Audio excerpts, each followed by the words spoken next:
They're called the Canary Islands, and they're one of the world's favourite tourist destinations. On March the 27th, 1977, two giant aircraft are heading there. The 650 passengers think they're on their way to paradise. They're on the road to hell. Their planes are diverted to a small airport on the island of Tenerife. As the day goes by, it becomes more and more choked with planes, and a thick fog sets in. Tension mounts. Passengers and crew are impatient to get to their final destination. We're going. Adam 1736, report. Runway clear. Okay, we'll report when we're clear. Tequila. What do you say? It's Tequila the Panam. Oh, yes.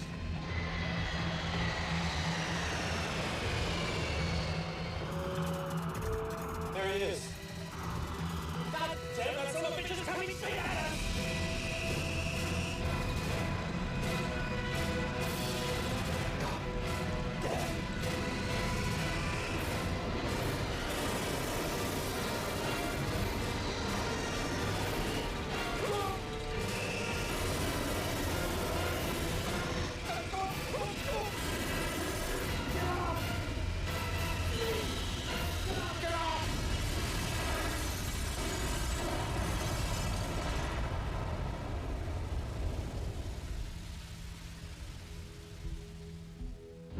Words cannot adequately describe the horror. 583 people died, the worst air disaster in history. It was all over in seconds. For the handful that lived, they would be the longest and most terrible seconds in their lives. At first I thought they had gotten to us the bomb. The only thing I could liken it to is if each molecule of air exploded. I looked in the cabin and everything was on fire. And I thought, oh my God, we're trapped. We had 28 people in the upstairs lounge. The lounge was no longer on the airplane. Joan was standing there yelling, "Suzanne, take my hand." The engines were starting to disintegrate. I lost Joan's hand very quickly. I put my hands over my face and said, "Lord, today I'll see you." It was a survival mode that kicked in, and it was just get out of that airplane. I said, "I will jump and try and break your fall." The airplane was collapsing in on people. I immediately thought it was total destruction. Well, I felt so responsible because I couldn't take care of my passengers, and so helpless in looking back and knowing that there's nothing you can do. You can't get back in the aircraft. There's no way to get in it, and it's all on fire. Firemen are there for 12 hours trying to put out the flames, but it's a hopeless task.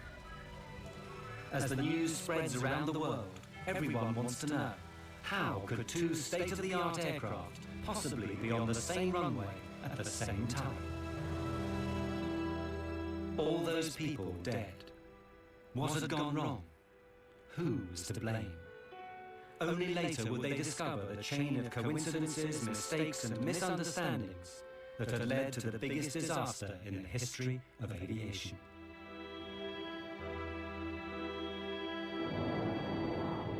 The story begins at midday on the 27th of March. Pan Am Flight 1736 is nearing the Canary Islands. This has been a long, long flight. The plane left Los Angeles via New York the afternoon before. Now the passengers are tired, looking forward to journey's end in the Canaries' capital, Las Palmas. So, you guys been to the Canaries before? You guys ever visited the Canary Islands? Yeah. I had a great time there. Golden beaches. Oh. Grilled fish. Midnight swims. I could do with that. But this is the first time I've been routed this way. Me too. It's gone quickly. Yeah? And this particular flight was one of the first ones that was what we named a fly cruise trip. Most of the passengers were retirees. Their destination was Las Palmas. Then they would board a cruise ship and do a 10-day cruise, and then come back and they would be picked up again and flown back to the United States. What no one has told the passengers is the Canary Islands have their own local brand of terrorists. They're determined to get independence from Spain, which actually owns the Canary Islands.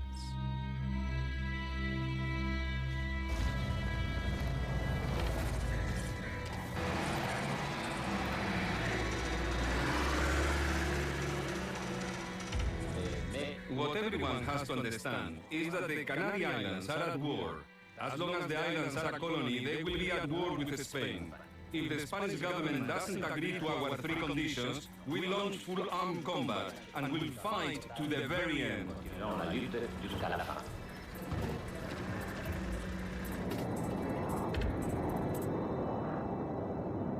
6 hours out of New York? I could do it again. Doesn't time fly when you're having fun? On board the Pan Am plane are 380 passengers, with 11 flight attendants to look after them.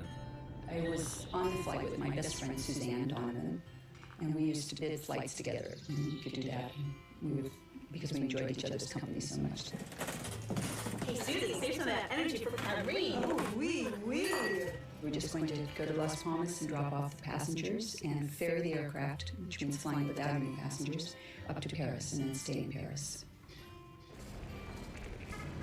Few disasters are ever caused by a single event. It takes a chain of tiny coincidences, and so it was that day. Everything is going fine, but at that moment, the terrorists decide to act. And as luck would have it, they choose Gander, the airport for Las Palmas, where the Pan Am plane is due to arrive shortly.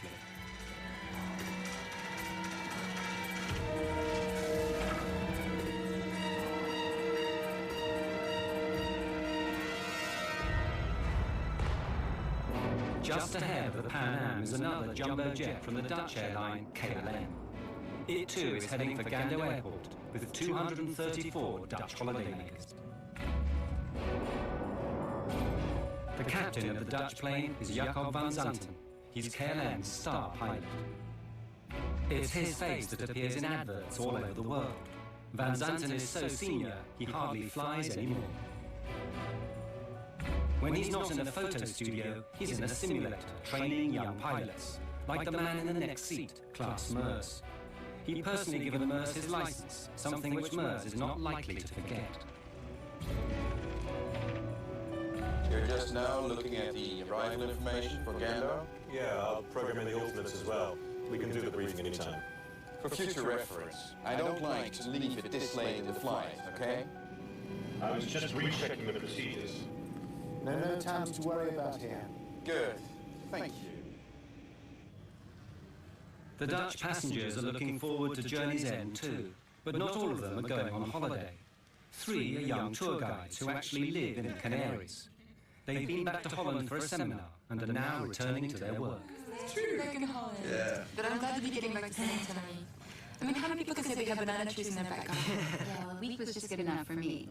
I don't know why they sent us back to Holland for this seminar. I mean, really, it's not as if we learn anything. We're not going to suddenly sell more package deals. We got a free trip home to see the families. I'm not complaining. Well, why don't we celebrate our return to the sweet life and paint Las Palmas town red tonight? Yeah. You both up for it? 3 of us went to Holland for a week. It was a kind of holiday at work. I lived in Puerto de la Cruz. That's a small village in northwest of Tenerife. Yvonne was traveling with me. Walter was traveling with us. And it was nice to see your colleagues every year. It was a very nice atmosphere on board and a very relaxed atmosphere.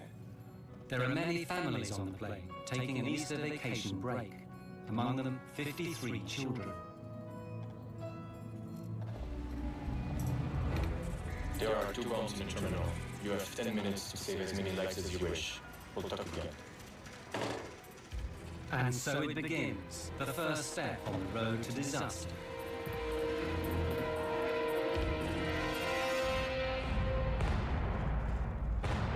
On the Pan Am plane, they know nothing of this. All is relaxed as the flight nears its end. You have control. Gando's already dialed in there. Yeah. Crew, Gando, Las Palmas Airport in 45 minutes. Sí. Gando, Las Palmas Aeropuerto. Hombre. Hand me the arrival info, will you? For the passengers, a welcome sight. The flight attendants beginning to tidy up in preparation for landing.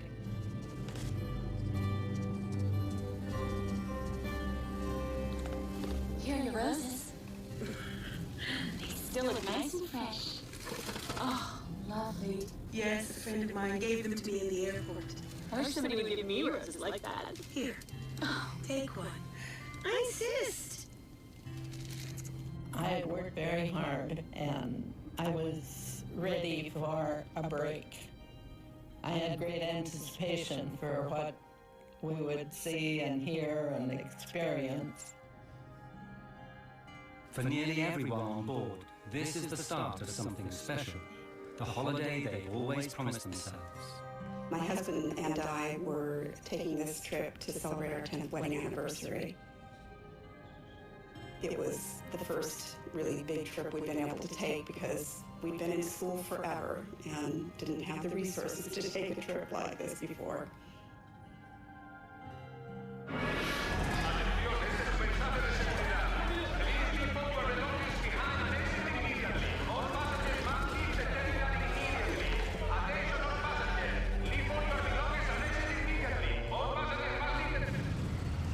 At Gando Airport, the terrorist bomb explodes, badly injuring a shop assistant.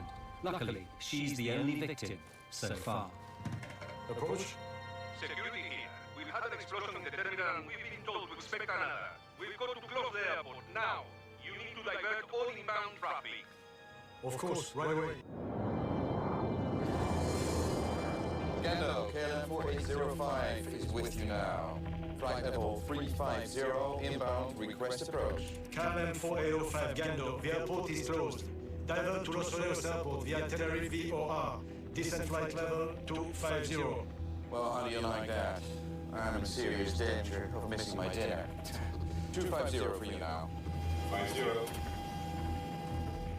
This diversion is bad news for the Dutch pilots. They're only allowed to fly a certain number of hours, and they still have to get back to Amsterdam.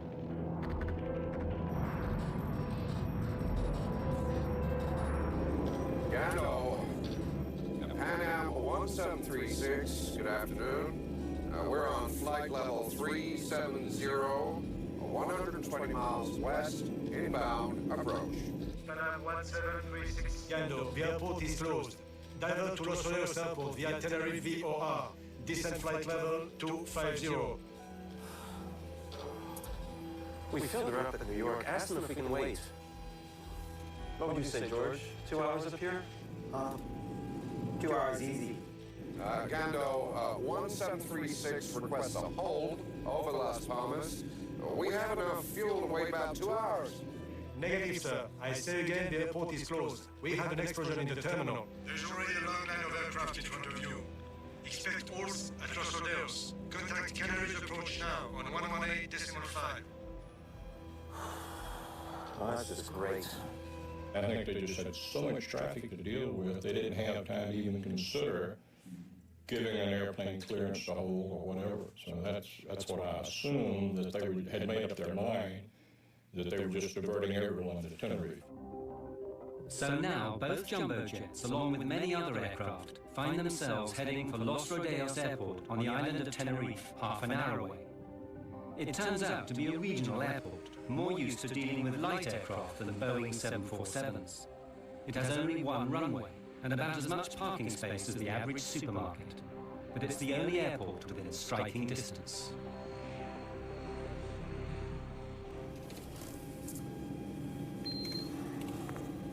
Ladies and gentlemen, this is Captain Grubb speaking. And we've just been told by air traffic control to land at Tenerife, which is about a half-hour flying time from Las Palmas. Apparently, there are some difficulties in the airport. We're working the radios up here to see if there's a way that we can get you over to Las Palmas just as soon as we can, on the ground. I'll let you know when we have some more information on that. Thank you for your patience. When they made the announcement that we were not going to be able to land right then at Las Palmas, mostly I was frustrated because it had been a really long trip, and I was tired, and time changes and this and that. So I guess I would say the chief feeling was frustration and sadness that we couldn't immediately disembark and get on a boat. People were not happy about this because it was not a good omen. You know, it was not a good omen having this take place. For the air traffic controllers at Los Rodeos, it's not good news either. It's Sunday, and they're short-staffed. In the tower, there are only the two of them. Enough on a normal day, But today there threatens to be as much traffic as a motorway on a bank holiday Monday. They don't think what they want. The Mexico plane's already at 2747s on the way. So what have we got? Panam 747, KLM 747. KLM 4805, you're number 3 behind 737. Report outer marker. 4805, follow 737, report outer marker. My God, I've seen postage stamps bigger than this place. Oh, we're gonna get boxed in here. God damn it. Anyone care to hear about the landing checklist? Class, you're flying. You've got to call the landing checklist. Landing checklist, please. Auto brake? On medium, you never know. Runway short, and on top of it might be slippery. Be careful. Lima Tango 107, you are clear to set to flight level 80, holding pattern. At Los Rodeos, planes are pouring in one after the other. Subject 282, switch to ground now, 118.7. Subject 282, switching to 118.7. Good day. God damn it. Of all the days this has to happen. Just when Spain is gonna teach Hungary a lesson in football. I don't know. For sure it's bad timing. How am I supposed to get all these planes done? That Sunday, the two controllers find themselves thrust into a situation that's way over their heads. Los Rodeos had never seen so many big aircraft all at once. Contact standby for taxi clearance. When jet will take your place, you can begin your taxi just after it passes behind you. Brake, Spantax, hold on. Hey, say, where are you gonna put the KLM? Next to the breathing 737. No choice. Still waiting for the Panam 747. Yeah, but that's 2 large carriers. It won't be easy to handle. You gotta leave some room for these other planes that wanna roll. Panam 1736, lead level 230 now for level 120, callback crossing 180. The Pan Am plane begins its approach. 1736 clear to flight level 120, report crossing 180. The passengers are fed up. After 13 hours in the air, they're wondering when it's all going to end. Say, why the collision? Is anything wrong with the airport? Just a slight technical difficulty. It'll be cleared up in no time. Nothing serious. No, nothing to worry about. At the back of everyone's minds is, how long is this diversion going to last? Is it going to jeopardize their cruise? Will they miss the boat? Their tour guide reassures them. Hello, everyone. This is Bomar speaking. Ladies and gentlemen, our cruise ship, the Golden Odyssey, has got its engines running and will, I've been told, come out to pick us up if this delay should continue. So it will be just a few minutes longer. Please bear with us.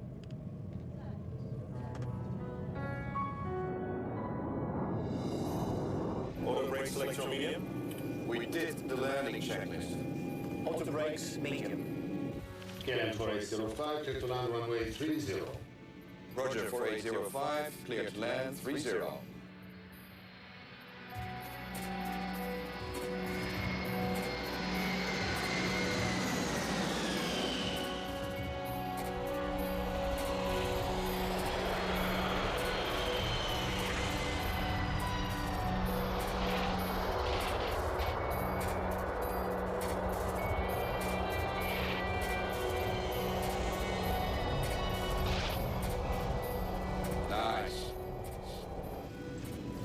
Landing. Nice and smooth. Grandma didn't spill her tea.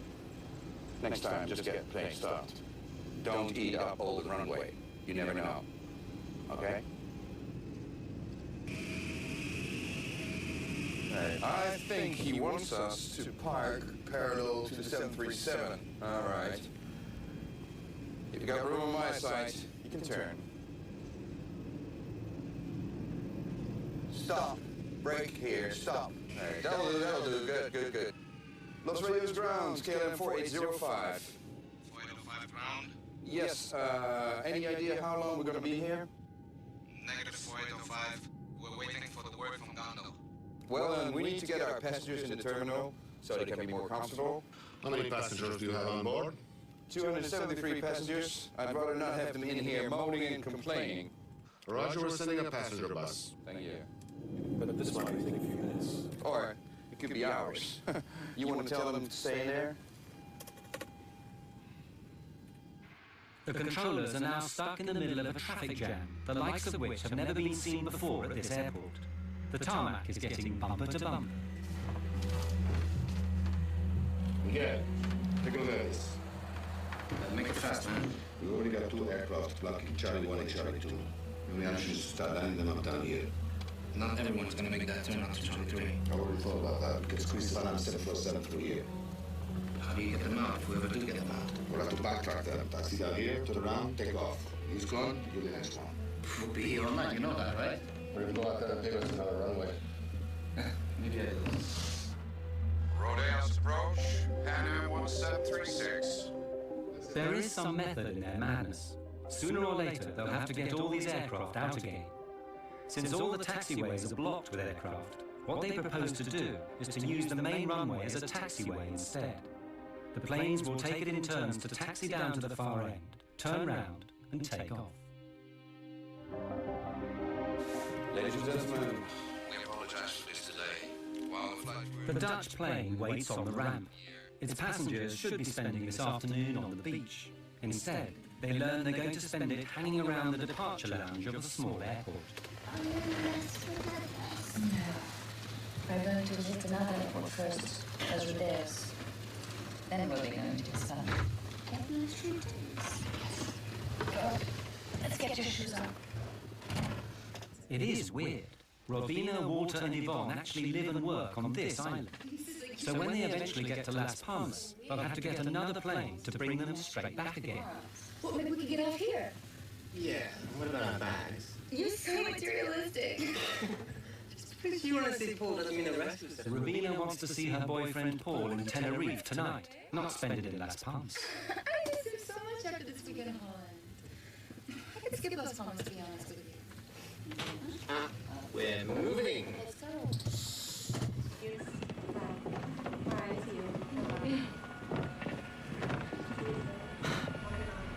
You alright?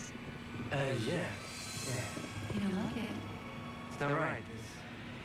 All these planes. I had a bad feeling about this. Because of a terrorist bomb explosion, dozens of planes have been diverted to a small airport on the island of Tenerife in the Canaries. One of the first to arrive is a KLM jumbo jet.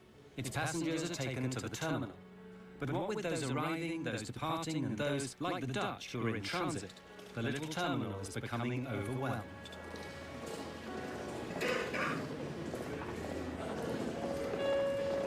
Pan Am 1736, short final for 30. Pan Am 1736, clear to land, 30. And now the Pan Am is arriving, just to make matters worse.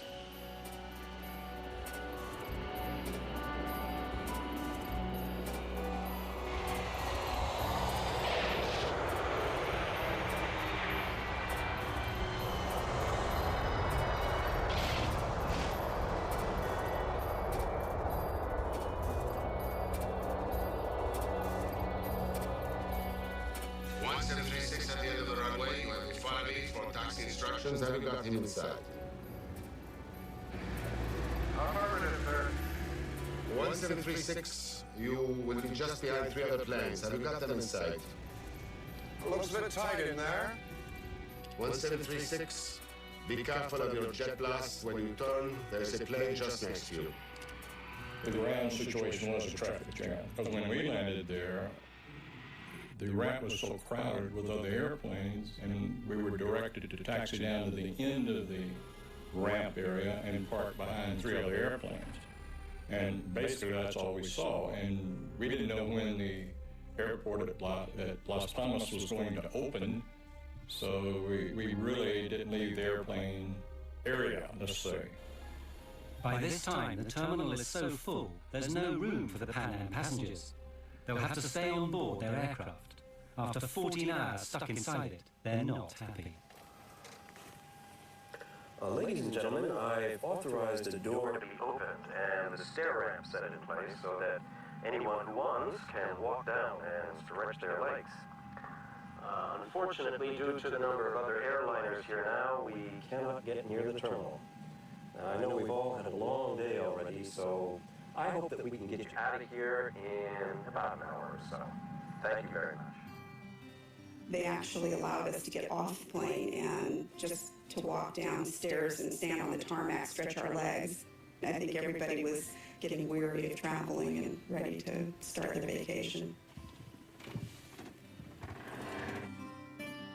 They opened the doors to give us air and we could look out. It was cloudy and overcast. It kept darkening down and was not nice like we had hoped it would be. Everyone had been expecting tropical sunshine. Instead, it's damp and misty with clouds as far as the eye can see.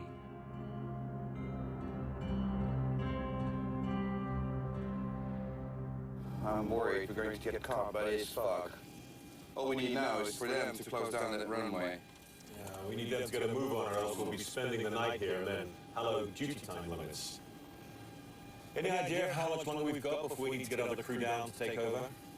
Yeah, well, it says here that the company time limits are 10 hours of flight and an amplitude of 13 hours, and that's with one stopover. But if there are two, it goes down to 9 and 11.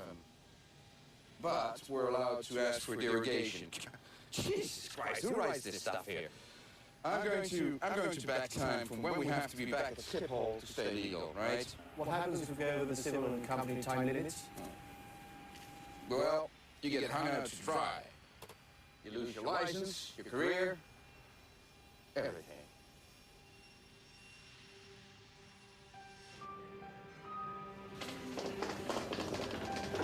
That's it, it's all settled. We can stay here in Tenerife. It's so stupid to go to Las Palmas now. We just have to come back tomorrow. And Paul's waiting. Let's get a taxi. Hey, slow down. Can't have to wait another 24 hours. And they were making plans, you know, we're going to have dinner here, and then we're going to have a drink there, and we just wanted to go back to him. In the end, it's love that saves Rubina.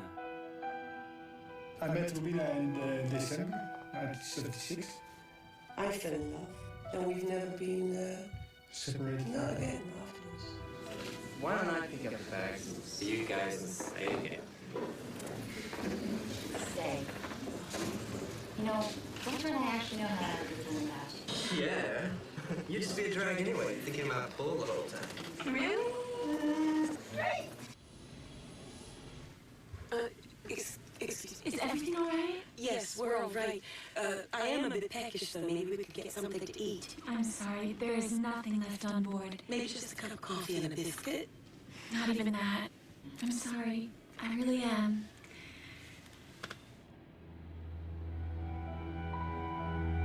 That was a long 4 hours without coffee or pop or anything. We had no food to serve. We had only the one meal that had been boarded in New York. We'd already served that before landing. That was really all we had to serve. In the tower, the two controllers are also getting fed up. All the aircraft are in now, so there's nothing to do except listen to the football on the radio and worry. Clouds are gathering over the airport. Looks like we will have a companion. Yeah, these clouds are ready to jump down. A little more coastal wind, a drop in temperature, and we'll be covered in clouds. Better get a move on, or they won't be taking off. Rodeos, Gando. Rodeos, go ahead. Gando to Tenerife ATC, we've just reopened. Temperature is 20 degrees. Winds light and variable. Arrivals raining 2-4. Gondolas, start sending them your way. We're at 14 degrees, fog and light rain. I'll be glad to get out of here. Let's get started. It should be tricky getting all these planes in line. I will be all right. We'll just have to take it slow. No doubt about that. I just hope we won't still be here tomorrow. At last, everyone can leave. Well, here we go. To all aircraft, Gando is reopened. You can ask for startup and clearances at your discretion. Ladies and gentlemen, may I have your attention, please? Gando Airport has reopened. Your flights will be reboarded. Please make your way back to the gate as quickly as possible when your flight is called. Thank you for your attention. Boarding was very complicated because when the passengers were called for their flights, they were scattered throughout the airport, in the cafeteria or buying souvenirs. We had to go around the map And in fact, some passengers never did board the aircraft. Okay, right, so we need to leave within the hour. Make it a short stopover at Las Palmas and we'll stay legal, all right? Willem, since we're trapped in here until the passengers get back, we might as well take up some fuel. Hang on, let's do that at Gando. It's less expensive there, right? Yeah, exactly. Good enough to... There might be many planes wanting fuel at Las Palmas. Or who knows? We'll be in a hold if Gando's closed down again. While I'm sitting here in this seat, I make the decisions. Refueling before they take off will affect everything that happens from now on. Ramp KLM 4805 requesting refueling. Yes? We're going to refuel during passenger boarding. Apply the necessary security measures. Information lights on. Turbogams armed for doors without step ladders. And do you know when we will be in the air again? My crew is starting to wonder about the shift time. Tell them whatever they like. I'm trying to save us some time here, okay? Certainly, Captain.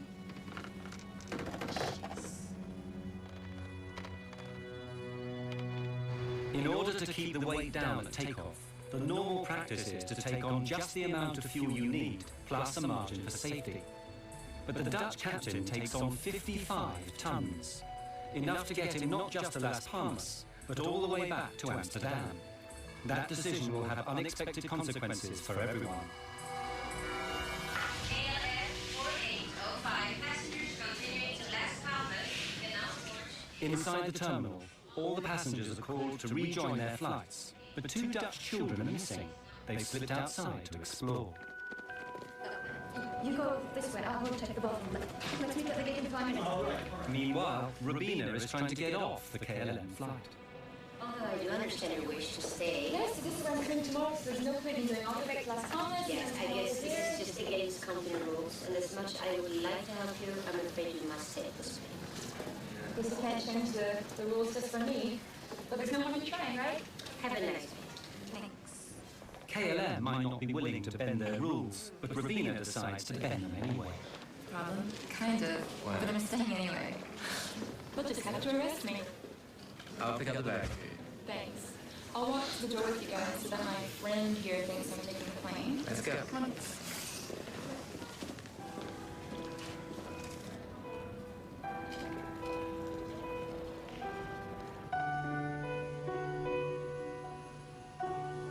Well, they wanted me to go with them, and they really tried to persuade me, and I tried to persuade them to stay. But that's how it goes. Fortune had smiled upon Rabina van Lanschot. Of the 234 passengers on her flight, she would be the only one left alive.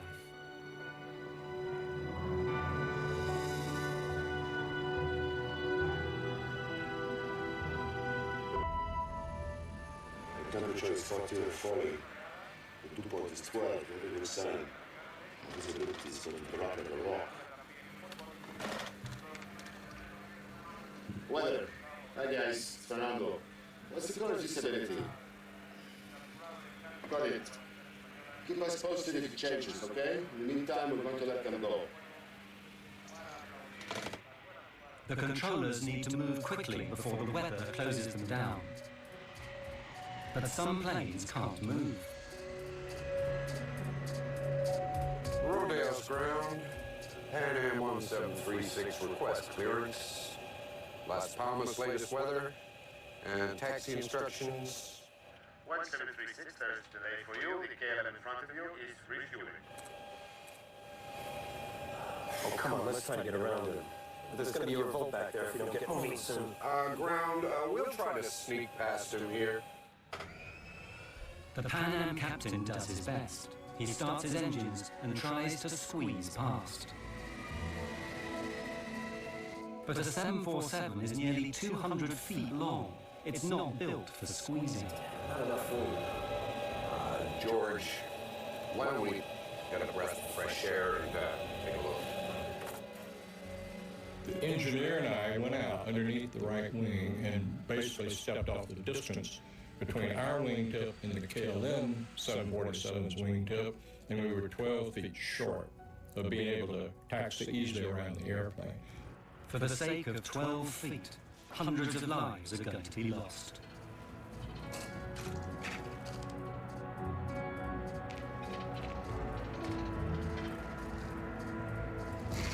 Did you notice that when we were coming in? Volcano, amazing, isn't it? Legend has it, the devil himself lives on Mount Teide. 12,000 feet, highest point in Spain. It's always in the clouds. You must get socked in here all the time. Yeah, warm, moist air comes screaming across the Atlantic, hits this island, gets cooled down, and wham, you're in the soup. And the choice starts screaming. KLM 4805, this is Pan Am 1736. How's on today? We're stuck behind you guys. Have you got any ideas to what time you'll be rolling? 35 minutes, KLM out. He hung up. Oh. Nice man. We're stuck behind him, that's all he's got to say. What an ass. On the KLM, more frustration. That's the count. We're missing 4. It must be the family from row 33. All right. I need you to get the captain. I hope you got a cabin for the cuff. Gee, thanks.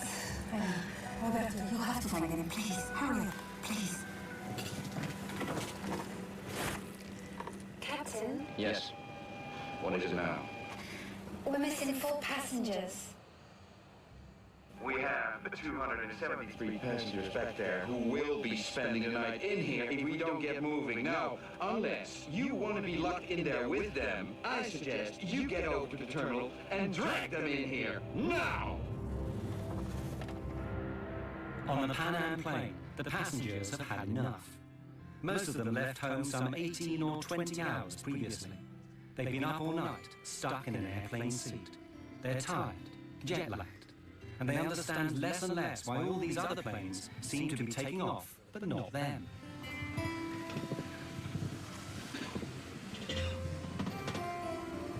My friends, I know it's been a trying afternoon for all of us. But when we are finally on board the Golden Odyssey, you will be pampered day and night. Your own private telephone will give you access to room service at all hours. A twist of the button will give you just the right temperature. Queen-size beds will make you forget these airplane seats.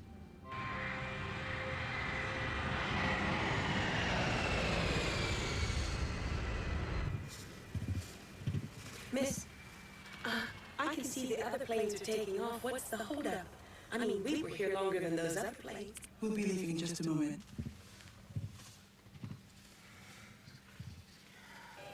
Thinking of Paris, I guess. You can keep thinking about it. Yep. Moulin Rouge, maybe? The old Moulin Rouge. Dancing girls? Dancing girls. We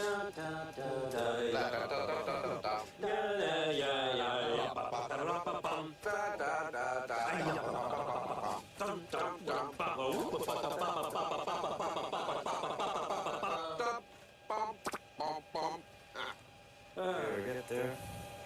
We get there. Around about this time, the ground controller, Roberto, manages to find the 2 missing Dutch children. Where have you been? Come on! Hurry up! They're only waiting for you to take off.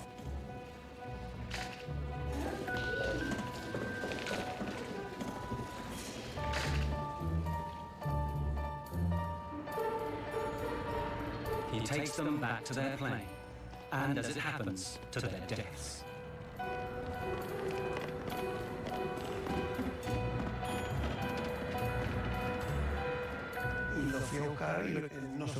I never forget that. If I hadn't found them, they'd be alive today. But was it destiny?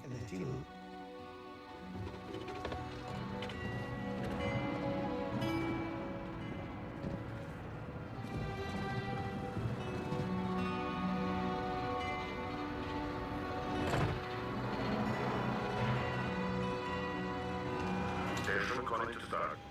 Ground. KLM 4805 is ready for startup. 4805, clear to start. Checklist before startup. Plane free, blocks in place, doors shut and checked. Ready for startup in sequence 1, 2, 3, 4. Affirmative, ready on 1. The KLM pilots start their engines one by one and prepare to go back out onto the runway for takeoff. If the weather were good, there'd be no problem at all. But everything is changing rapidly, and for the worse.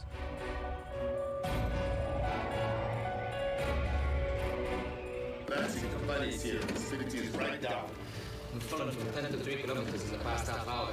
But there's good wind. There will be some hole. Yeah, but let's face it, the weather's not going to get any better.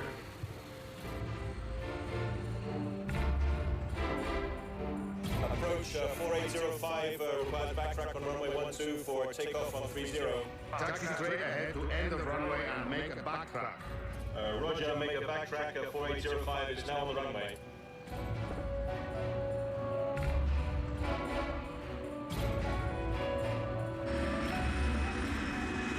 The KLM is now back on the runway.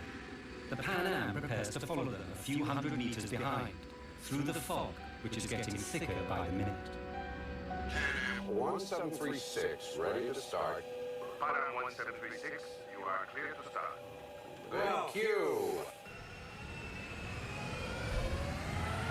Please make sure your seatbelts are fastened, your tray tables are closed, and your hand baggage is stowed beneath the seat in front of you. The weather's taking a real dive here. Yeah, looks like we're getting sucked in. Hey, ask him to turn down the phone machine, will you? Pan Am 1736 clear to taxi on runway following the KLM. Pan Am 1736 following KLM. Basically, our instructions were to follow KLM, to backtrack down the runway. Now, backtrack means that you're taxiing down the runway in the opposite direction of the takeoff, following KLM. 335 tons of Boeing 747 turn out onto the runway. At first, traveling at about 15 kilometers an hour, but not for long. A fog bank started on the right hill. This particular airport is situated between two fairly big hills. And we saw the fog bank come off of the right hill and proceed down and stop right on the runway. So our visibility went from unlimited to 500 meters. We lost sight of the KLM airplane. I'll have 2 planes steady on the runway. Keep some in healthy separation. Visibility is dropping every second. Yeah, they can't see much either. They certainly can't. The KLM plane is groping its way through fog.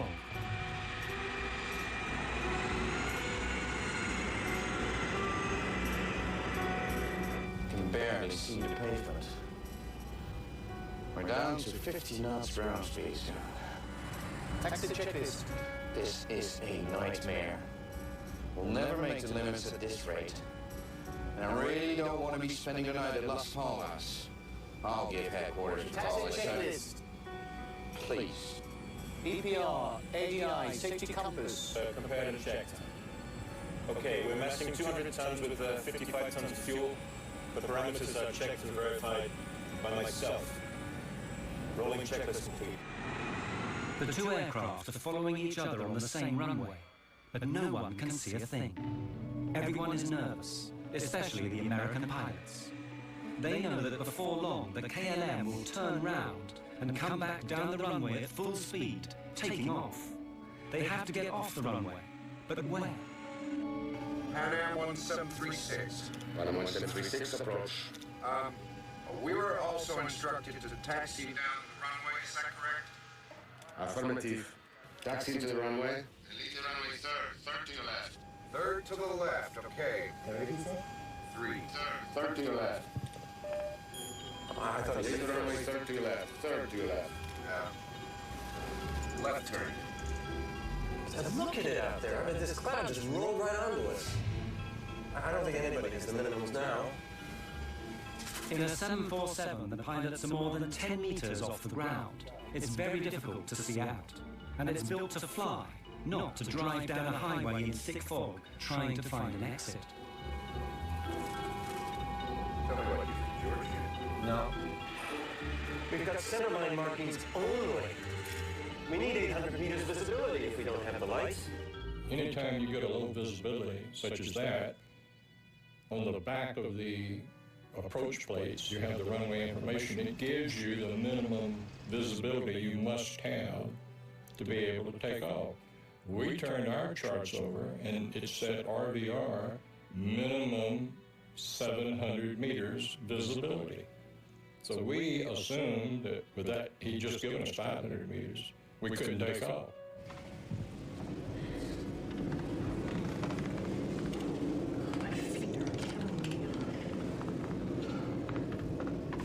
Something tells me this isn't going to be over anytime soon.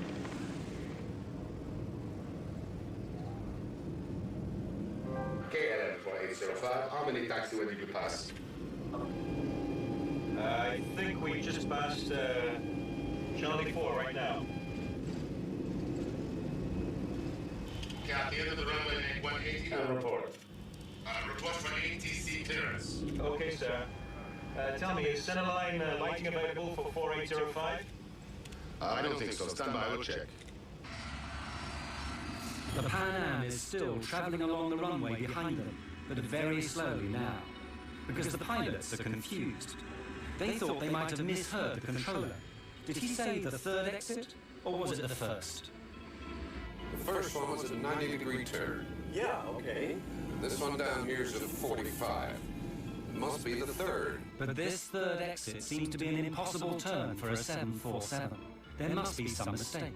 The logical exit is the next one, Charlie 4. It's only a 45-degree angle and leads to where they want to go. I'll ask them again.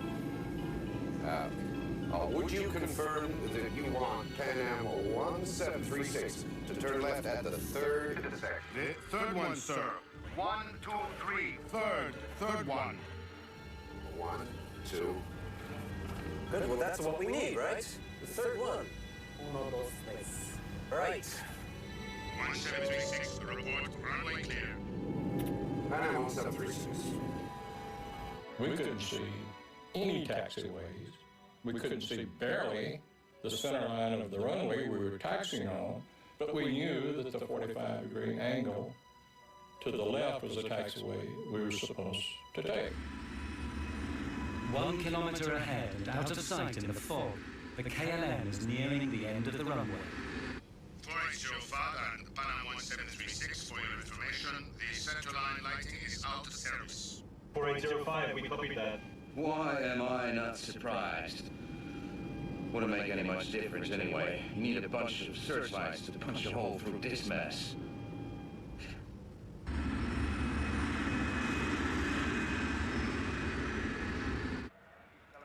Back in the control tower, things are becoming stressful too. For several minutes, they've been unable to see either of these two big jumbo jets on the runway. They don't have ground radar like a big airport. To all intents and purposes, they're working blind. I lost them. I can take no visual contact. They work like this blind when the plates are on the ground. Even they don't know where they are. They're doing well. There's good separation distance. Pan Am 1736 approach. Position, please. 1736, just check in that. That's the 45 there. Yeah? Yeah, that's this one here. Yeah, I know. Okay, the next one is almost a 45. Yeah. But it goes, but it goes ahead. I think it'll take us to the taxiway. Yeah, just a little bit, yeah. Okay. Sure. Maybe he counts these as 3. Oh, I like this. On the KLM, Captain Van Zanten knows that he is now very close to the minimum visibility for takeoff. There's a good chance he's going to be trapped on the ground, forced to spend the night at Los Rodeos. Not an enticing prospect. Christ, bloody weather. Class, give me takeoff speeds. Okay, the V1 will be 120 knots and the VR is 135 knots. I'm preparing the frequencies, 139 and 138.7. Lights on? Affirmative. Scrubbed as well. Of course, the people in the back have no idea about any of this. The way that everything is clicking into place. That's it. Just one last stop and we'll be there. Okay? Goody. Is it going to be a long, hard day? Just like last year. The only thing which might alert them is the fact that the view from their windows is now down to just a few dozen meters. Where's the wing gone? It's hidden by the fog. What? A frog? A big green frog? Don't be silly, just calm down.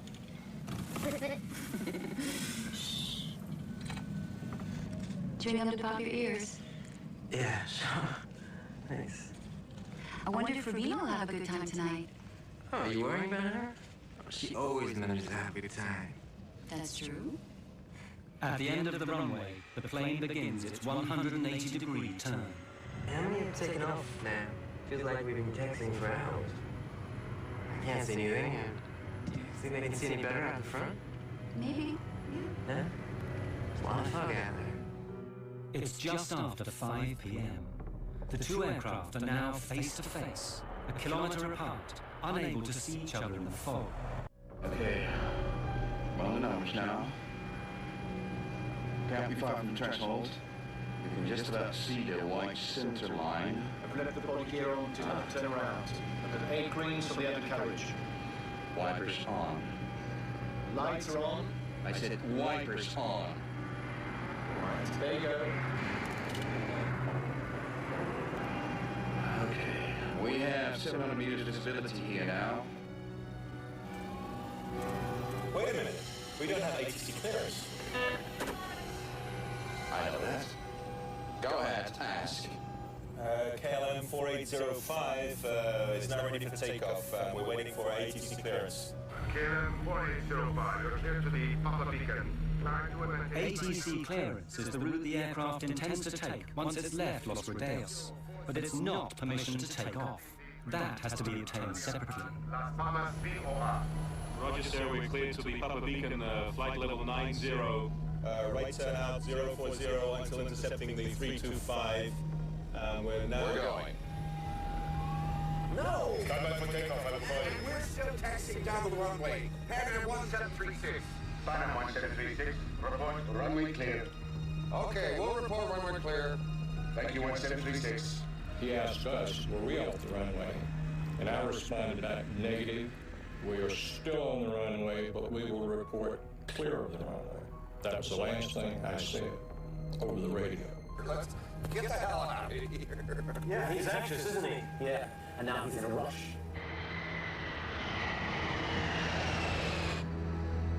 We were only taxiing at 3 miles an hour.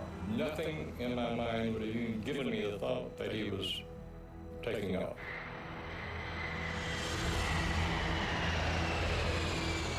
Tequila. What do you say? It's a tequila, Pan Am. Oh, yes. The die is cast. With every second, the KLM is going faster and faster. At the same moment, the Pan Am reaches the number 4 exit and begins to turn off the runway. God damn, that son of a bitch is coming straight at us!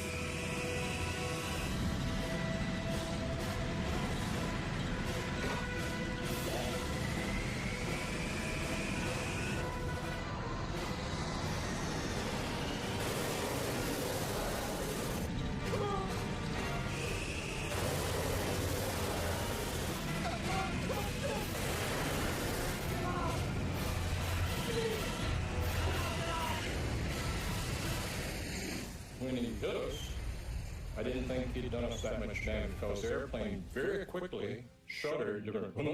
The first thing was this huge, loud noise, and the only thing I could liken it to is if each molecule of air exploded. That's the way I thought of it afterwards. It just was so loud. At first, I thought they had gotten to us the bomb, and it came up and slammed down. The lights went out, and flames came through.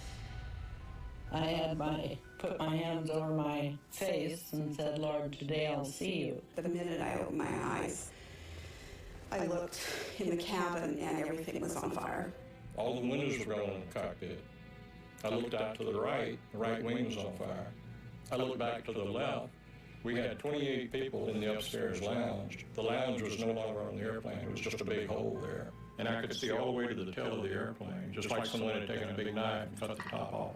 People were just sitting in their seats. They weren't moving. I don't know why. Yeah, in normal circumstances, you're supposed to wait for a command, but it was clear, and you didn't need to wait for a command in this situation.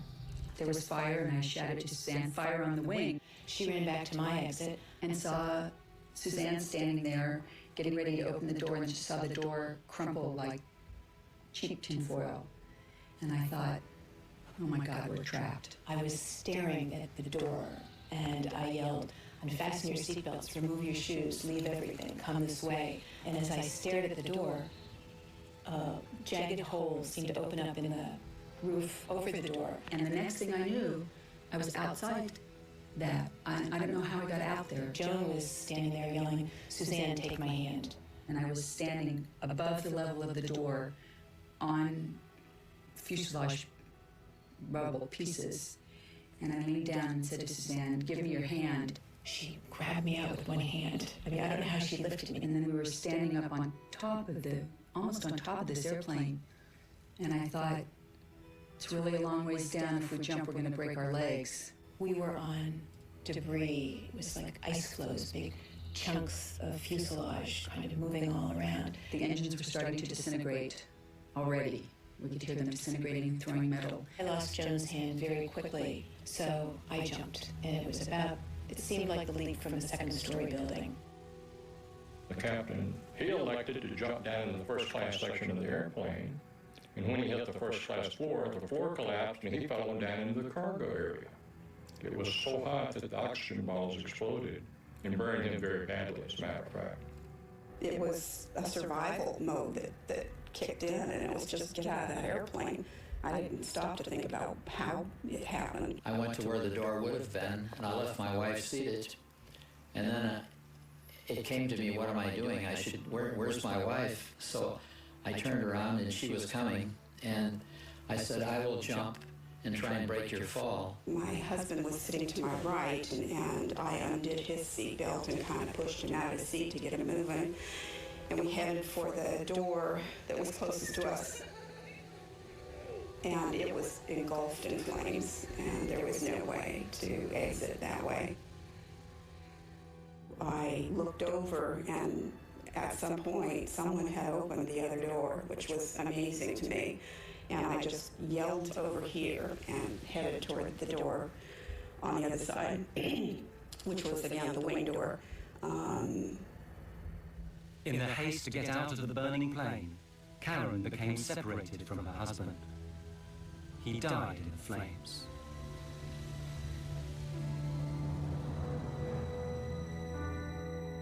I immediately thought it was total destruction. It never dawned on me that I would make it.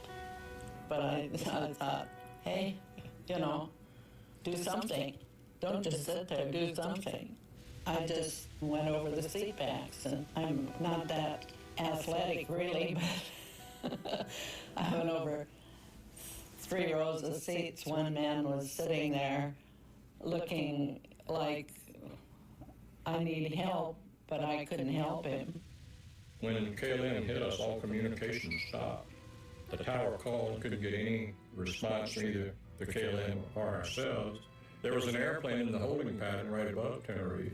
Called the tower and said, I see smoke and wreckage on your runway. Rodeo's approach Sterling 105. We're downwind from runway 30 and something's glowing on the field. Looks like a fire. Are you aware of any fire? Shit is coming through! Come on, come on! Come on, come on! He hits the emergency warning. After KLM hit us, he went on down the runway, hit on the runway 1,500 feet down, closer to the tower. So when the fire truck and the ambulance came out, they got to him first. So no one came to us for quite a while. Matter of fact, I remember thinking, I wonder why somebody hasn't gotten out here to help us.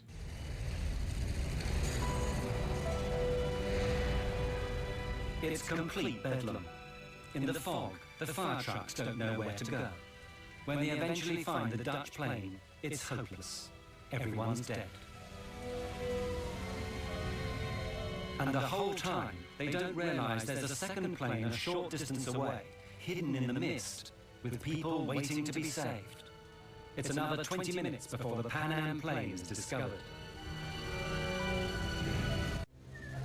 Only 20% of the Pan Am passengers get out alive, and most of them are gathered on the left wing, which has somehow miraculously remained intact.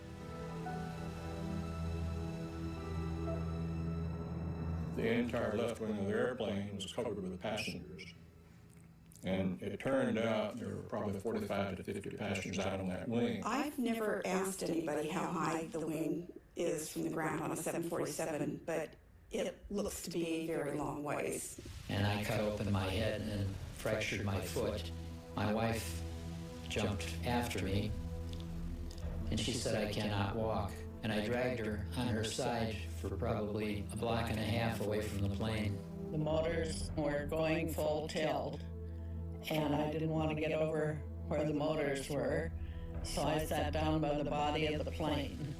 I had no comprehension at that moment that I would be jumping off the wing and In the debris, you knew there were trapped passengers and people, and there was absolutely nothing you could do to help because the airplane was collapsing in on people. Only one door was opened by a crew member, and that was one of the black flight attendants who did that. And she lost her life when the engine disintegrated and debris hit her. And I thought if we could just walk around to the other side of the plane, we would find all of the passengers and our other fellow crew members, which of course wasn't the case. Even 20 minutes after the disaster, the controllers in the tower still have no idea how serious things are. Departing aircraft. All departures are suspended until advised. Hello.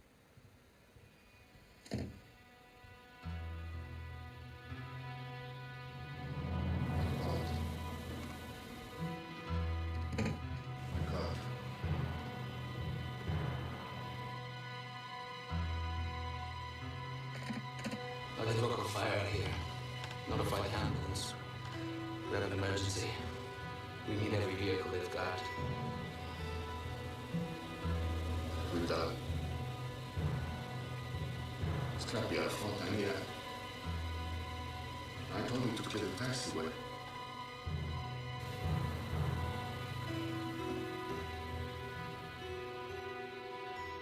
When I got out on the ground, I could hear people screaming and yelling and all. Within about 5 minutes, you heard absolutely nothing. There was no noise at all, just the airplane burning. I asked one of our medical directors later on what he calls that, and he said that when you have a fire that hot and that much of a fire, it consumes all of the oxygen in the air, and people basically suffocate. I felt so responsible because I couldn't take care of my passengers, and so helpless in looking back and knowing that there's nothing you can do. You can't get back in the aircraft. There's no way to get in it, and it's all on fire. Of the KLM plane, very little remains. It had continued flying for another 400 meters before slamming into the ground. The 55 tons of fuel it had taken on ensured that everyone on board died in a fiery explosion.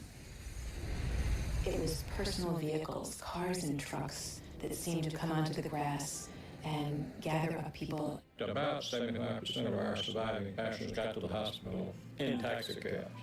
it was a wild, crazy ride as we were going to the hospital.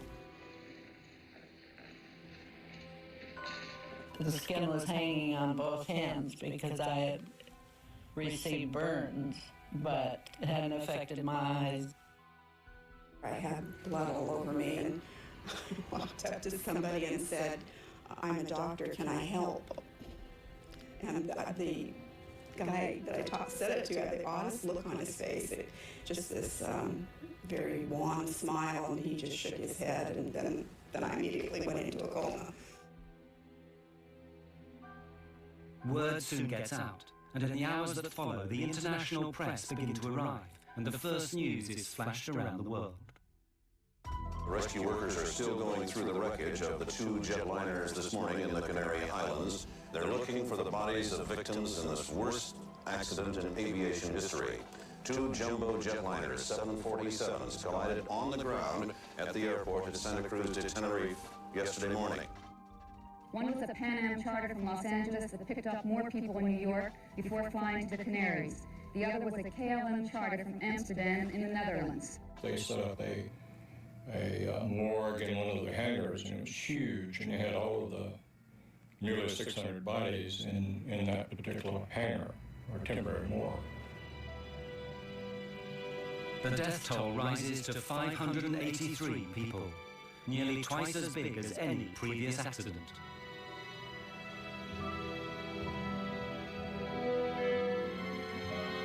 And then everyone begins asking the same questions. How and why could two state-of-the-art airliners smash into each other on the same runway?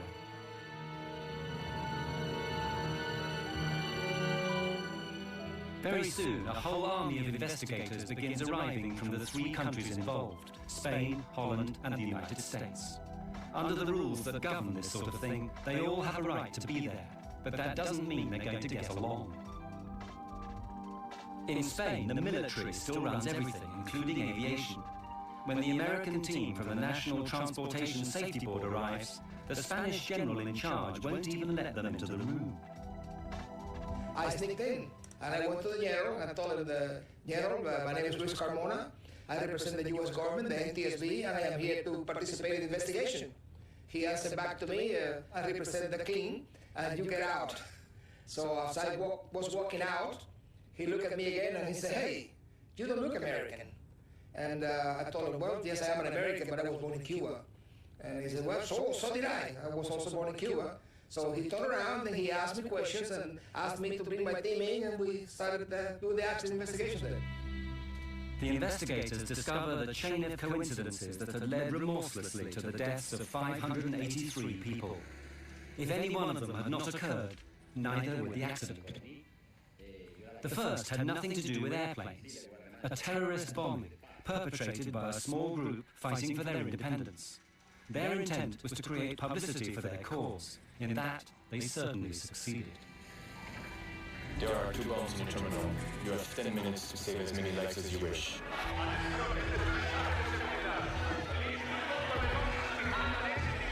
The airport is closed. Divert to Los Oleos Airport via Tenerife VOR. Descent flight level 250. Because of the bomb, all air traffic was rerouted to Los Rodeos Airport on the neighboring island of Tenerife. But it's a small regional airfield with only one runway. A 747 can land there. The runway is long enough, but that's all. The airport is ill-equipped and unable to handle that amount of planes or people. Descent to flight level 80. Subject to 82, switch to ground now. Contact standby for taxi clearance. KLM 4805, clear to land runway 30.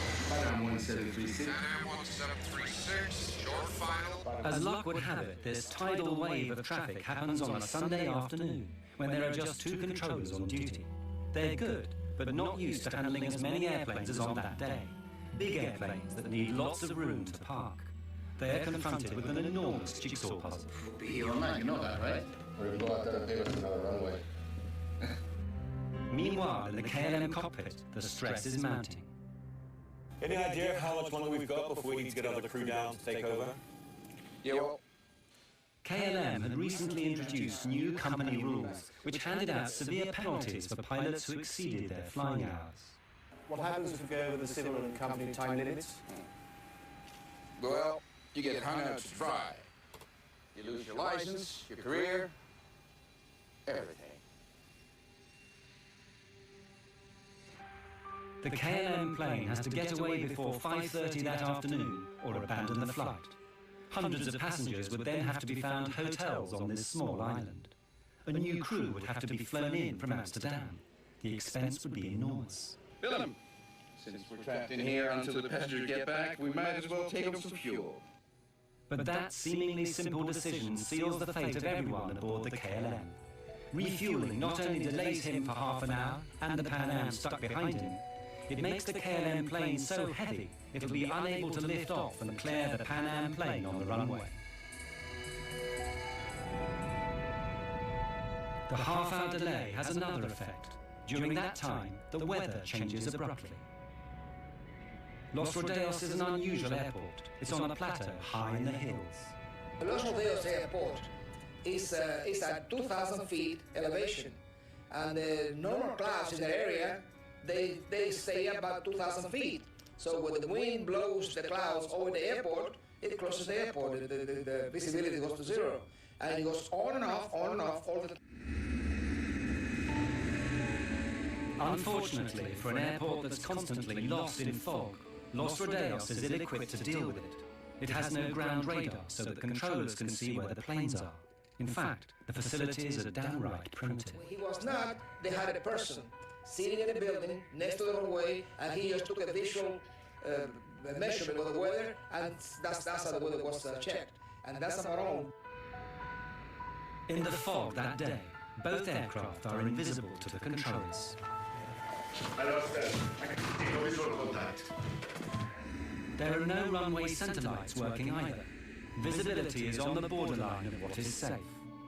In fact, as far as the Pan Am crew is concerned, it's below the legal minimum, so no aircraft can take off. Look at it out there. I mean, this cloud just rolled right onto us. I don't think anybody hits the minimums now. But the Dutch are working to a different set of rules. The scene is all set for a disaster. What will actually trigger it? The Dutch investigators thought they found the reasons. God damn it. Of all the days this has to happen. Just when Spain is going to teach Hungary a lesson in football. The controllers, they say, were listening to the football on the radio. Perhaps their minds weren't on the job. Furthermore, their bad English had confused the pilots. Taxi to the runway. Lead the runway third to your left. Third to the left, okay. Third, he said? 3. Third to your left. I thought Lead the runway third to your left. Third one, sir. 1, 2, 3. Third one. 1, 2. Good, well that's what we need, right? The third one. Uno, dos, tres. We were listening to the controller talking to the other airplanes. We were listening to the controller giving the ATC clearances, the taxi clearances. And he spoke clear enough English for anyone, I think. So I'd have to say no, I don't think the controller was involved at all. I don't think he had any fault at all in the taxi. 1736, just check that. That's the 45 there. But the Dutch hadn't finished yet. Yeah, that's this one here. Yeah, I know. They make an even more controversial claim, one that provokes a blazing row, that the Pan Am plane had caused the accident by being on the runway when it shouldn't have been. They hadn't followed orders to turn off. Okay. Sure. Maybe he counts these as 3. Oh, I like this.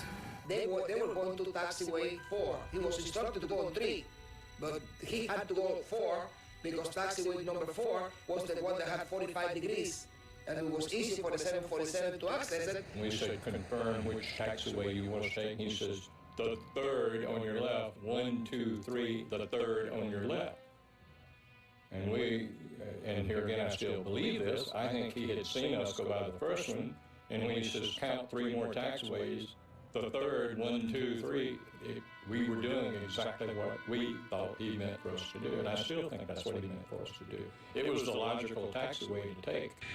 Whether they should have taken the 3rd or 4th exit became largely irrelevant anyway, because it became clear that Captain Van Zanten had made one of the most elementary mistakes a pilot can make. He'd taken off without permission. We have 700 meters visibility here now. Wait a minute. We don't have ATC clearance. I know that. Go ahead, ask. KLM 4805 is now ready for takeoff. We're waiting for ATC clearance. KLM 4805, you're clear to the Papa Beacon. The KLM is given its ATC clearance, which is simply the route it must follow after takeoff. Now, it must wait for permission to take off. 325 radial at Las Palmas VOR. Roger, sir. We're cleared to the Papa Beacon, flight level 90. Right turn out 040 until intercepting the 325. We're going. But why didn't his crew stop him? It's very difficult for the co-pilot or the flight engineer to tell the captain, hey, look, you missed something. Tenerife exposed a problem that had long existed in commercial air travel. The pilot was regarded, and often regarded himself, as God. The captain is always right. He's never wrong. No junior officer was ever going to contradict the airline's top pilot, the man who'd given him his license. Panam 1736, report runway clear. Did you clear that? What do you say? It's to clear the Pan Am. Oh, yeah. Captain Van Zanten, highly stressed, knowing that he has to take off or abandon the flight. His crew, aware that he's done wrong but frightened to tell him. Disaster is now inevitable.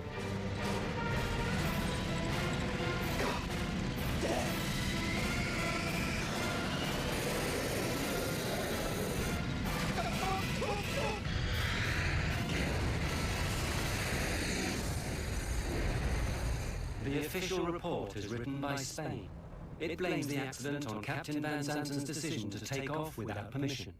The Dutch refuse to accept it. They publish their own report, blaming language difficulties and the general confusion at Los Rodeos. What I learned from the Tenerife accident is that regardless of how well qualified, experienced, professional, and exact professional you are, okay, accidents, as long as human beings are involved, accidents always take place. The insurers pay out a record sum, $2 billion in today's money.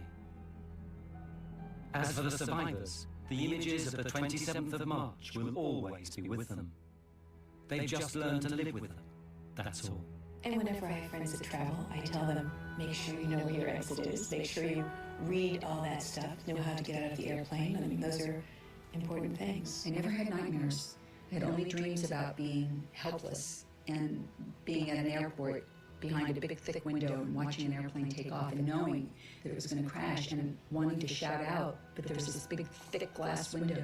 You're just helpless, and that's what you feel is this, because our responsibility is to take care of everyone, and that's what we want to do, and we couldn't do it. We couldn't save them. The loss of my husband had a tremendous impact on my life, on my son's life, on my extended family's lives. It was huge. And you can see how strange life is, you know, that things like that happen, that you get off and they go on, and perhaps if the plane left a minute later, it wouldn't have happened. I think it brought home to me how quickly you can leave this life and how everyone should enjoy life every and each day as much as you possibly can. Well, after the crash, I decided to start a family. Thought maybe I will stay home and have children. I thought, you know, my friends have died, and if I let myself sit in this little apartment, it's going to be as if I'm curled up and died, and that's not fair to them. I can honor them best by living life, a full life, and not being afraid. I am blessed because I do not have any horror left over from the accident. I felt ashamed the first while. And a long time I thought, you know, I wish I died, because I felt very bad. I was scared for quite a while after the crash, but I knew if I flew with Joan, she would pull me out again. I had to quit the NTSB. I didn't retire. I felt so bad that I became ill. I had to go to a doctor and get some medication because I got sick. I went back to Tenerife, my wife and I had a driver take me out to the airport and show me the runway, and I looked at it all. I did it all over again. And then I went back and took the Golden Odyssey steamship from the Royal Cruise Line to sort of complete the situation which I had missed.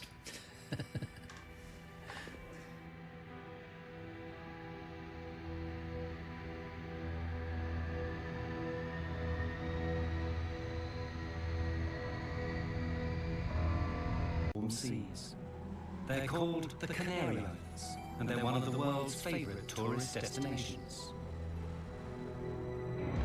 On March the 27th, 1977, two giant aircraft are heading there. The 650 passengers think they're on their way to paradise.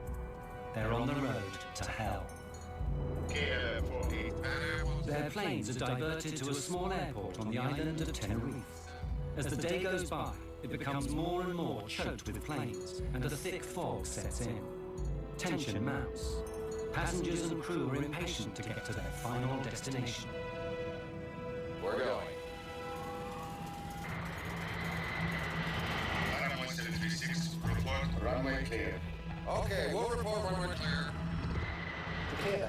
What do you say? Yeah, the Pan Am. Oh, yes.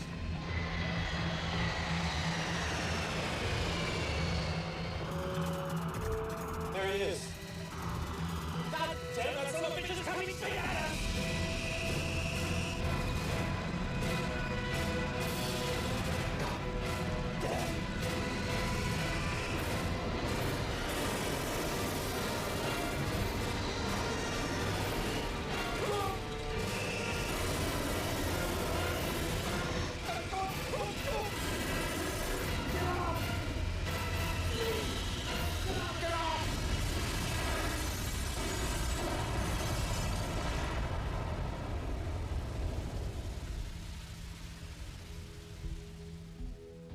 Words cannot adequately describe the horror. 583 people died, the worst air disaster in history. It was all over in seconds. For the handful that lived, they would be the longest and most terrible seconds in their lives. At first I thought they had gotten to us the bomb. The only thing I could liken it to is if each molecule of air exploded. I looked in the cabin and everything was on fire. I thought, oh my God, we're trapped.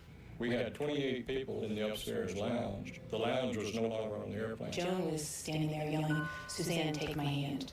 The engines were starting to disintegrate. I lost Joan's hand very quickly. I had put my hands over my face and said, "Lord, today I'll see you." It was a survival mode that kicked in, and it was just get out of that airplane. I said, "I will jump and try and break your fall."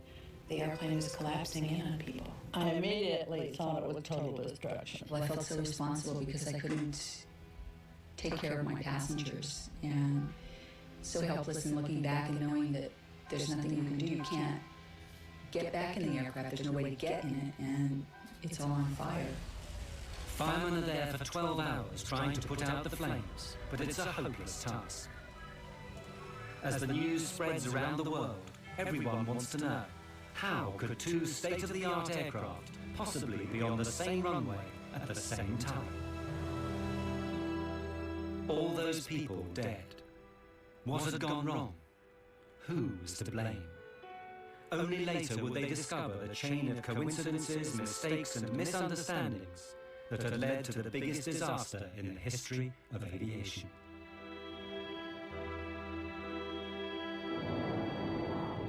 The story begins at midday on the 27th of March. Pan Am Flight 1736 is nearing the Canary Islands. This has been a long, long flight. The plane left Los Angeles via New York the afternoon before. Now the passengers are tired, looking forward to journey's end in the Canaries' capital, Las Palmas. So, you guys been to the Canaries before? You guys ever visited the Canary Islands? Yeah. I had a great time there. Golden beaches. Oh. Grilled fish. Midnight swims. I could do with that. But this is the first time I've been routed this way. Me too. It's gone quickly. Yeah? And this particular flight was one of the first ones that was what we named a fly cruise trip. Most of the passengers were retirees. Their destination was Las Palmas. Then they would board a cruise ship and do a 10-day cruise, and then come back and they would be picked up again and flown back to the United States. What no one has told the passengers is the Canary Islands have their own local brand of terrorists. They're determined to get independence from Spain, which actually owns the Canary Islands.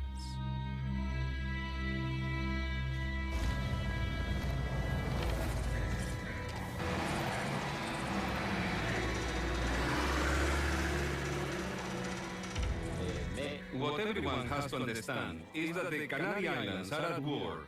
As long as the islands are a colony, they will be at war with Spain. If the Spanish government doesn't agree to our three conditions, we launch full armed combat and will fight to the very end.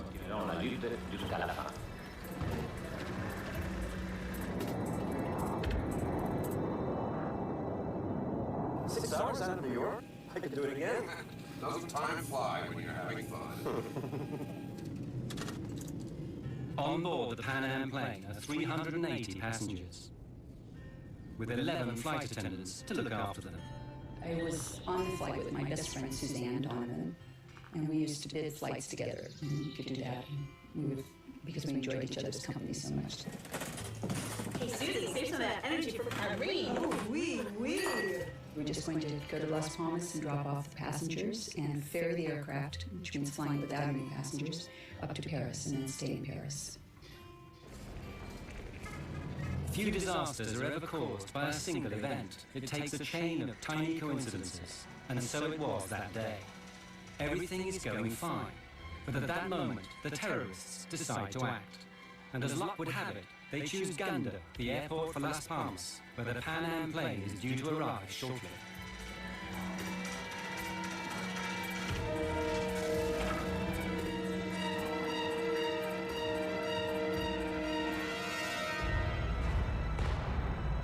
Just ahead of the Pan Am is another jumbo jet from the Dutch airline KLM. It too is heading for Gander Airport with 234 Dutch holidaymakers. The captain of the Dutch plane is Jacob van Zanten. He's KLM's star pilot. It's his face that appears in adverts all over the world. Van Zanten is so senior, he hardly flies anymore. When he's not in a photo studio, he's in a simulator, training young pilots, like the man in the next seat, Klaas Meurs. He personally given Meurs his license, something which Meurs is not likely to forget. You're just now looking at the arrival information for Gander? Yeah, I'll program in the alternates as well. We can do the briefing anytime. For future reference, I don't like to leave it this late in the flight, okay? I was just rechecking the procedures. No time to worry about here. Good. Thank you. The Dutch passengers are looking forward to journey's end too, but not all of them are going on holiday. 3 are young tour guides who actually live in the Canaries. They've been back to Holland for a seminar and are now returning to their work. It's true, back in Holland. Yeah. But I'm glad to be getting back to San Antonio. I mean, how many people can say they have banana trees in their back garden? Yeah, well, a week was just good enough for me. I don't know why they sent us back to Holland for this seminar. I mean, really, it's not as if we learn anything. We're not going to suddenly sell more package deals. We got a free trip home to see the families. I'm not complaining. Well, why don't we celebrate our return to the sweet life and paint Las Palmas town red tonight? Yeah. You both up for it? 3 of us went to Holland for a week. It was a kind of holiday and work. I lived in Puerto de la Cruz. That's a small village in northwest of Tenerife. Yvonne was traveling with me. Walter was traveling with us. And it was nice to see your colleagues every year. It was a very nice atmosphere on board and a very relaxed atmosphere. There are many families on the plane taking an Easter vacation break. Among them, 53 children. There are 2 bombs in the terminal. You have 10 minutes to save as many lives as you wish. We'll talk again. And so it begins, the first step on the road to disaster.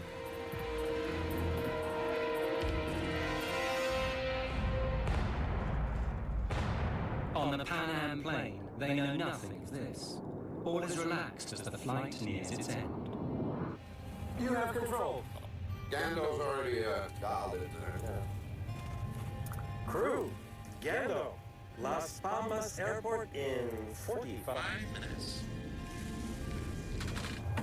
Sí. Gando, Las Palmas Aeropuerto. Hombre. Hand me the arrival info, will you? For the passengers, a welcome sight. The flight attendants beginning to tidy up in preparation for landing.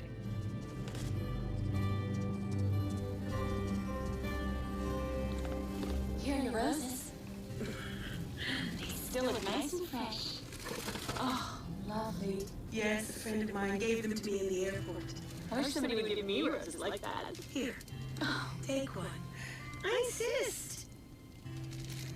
I had worked very hard, and I was ready for a break. I had great anticipation for what we would see and hear and experience. For nearly everyone on board, this is the start of something special. The holiday they always promised themselves. My husband and I were taking this trip to celebrate our 10th wedding anniversary. It was the first really big trip we've been able to take because we'd been in school forever and didn't have the resources to take a trip like this before.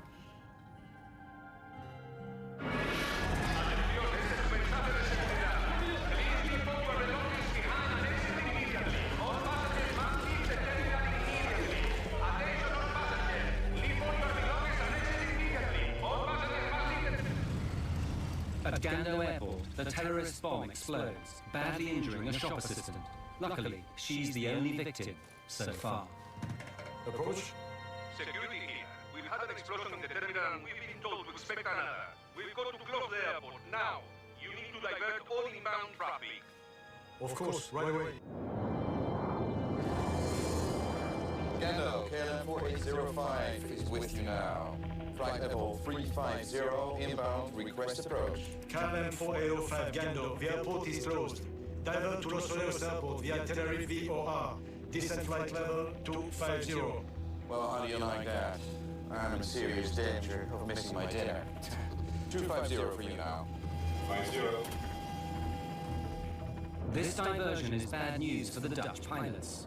They're only allowed to fly a certain number of hours, and they still have to get back to Amsterdam.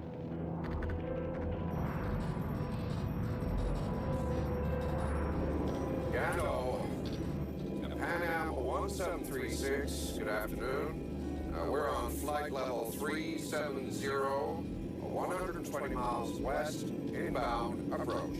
Pan Am 1736 Gando, the airport is closed. Divert to Los Rodeos Airport via Tenerife VOR. Descent flight level 250.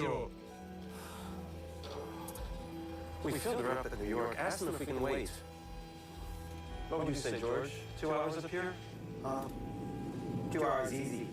Gando, 1736 requests a hold over Las Palmas. We have enough fuel to wait about 2 hours. Negative, sir. I say again, the airport is closed. We had an explosion in the terminal. There's already a long line of aircraft in front of you. Expect halts at Los Rodeos. Contact Canary's approach now on 118.5. Oh, that's just great. I think they just had so much traffic to deal with, they didn't have time to even consider giving an airplane clearance to hold or whatever. So that's what I assumed, that they had made up their mind, that they were just diverting everyone to Tenerife.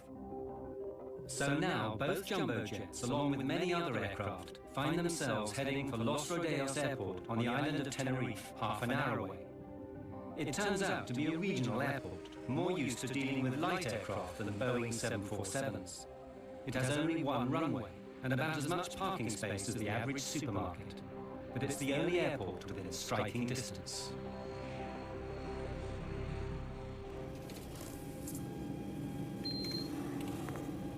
Ladies and gentlemen, this is Captain Grubb speaking. We've just been told by air traffic control to land at Tenerife, which is about a half-hour flying time from Las Palmas. Apparently there are some difficulties in the airport. We're working the radios up here to see if there's a way that we can get you over to Las Palmas just as soon as we can, on the ground. I'll let you know when we have some more information on that. Thank you for your patience.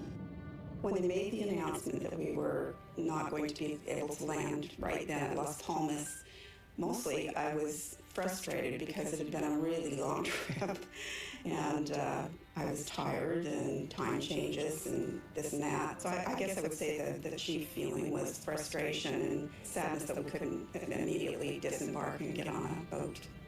People were not happy about this because it was not a good omen. You know, it was not a good omen having this take place. For the air traffic controllers at Los Rodeos, it's not good news either. It's Sunday, and they're short-staffed. In the tower, there are only the two of them. Enough on a normal day, but today there threatens to be as much traffic as a motorway on a bank holiday Monday. They think, what do they want? The next 4 planes already have 2 747s on the way. So what have we got? Pan Am 747, KLM 747. KLM 4805, or number 3, behind 737, report outer marker. 4805, follow the 737, report outer marker. My God, I've seen postage stamps bigger than this place. God, we're gonna get boxed in here. God damn it. Anyone care to hear about the landing?